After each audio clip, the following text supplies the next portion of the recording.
Prior to setup, ensure that you are using non-flammable material.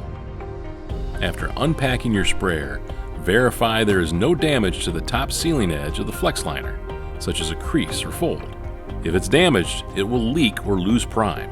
If undamaged, insert one flex liner into the cup support.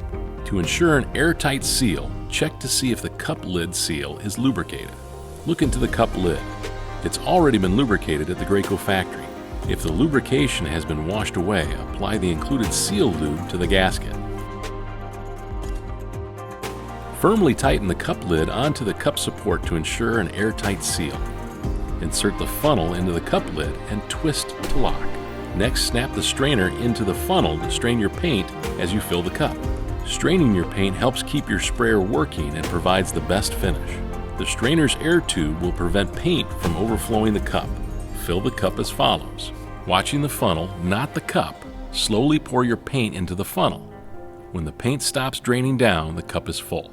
If the paint stops draining but you can see the cup is not full, use a stir stick to scrape the captured debris on the top of the strainer until the paint resumes draining.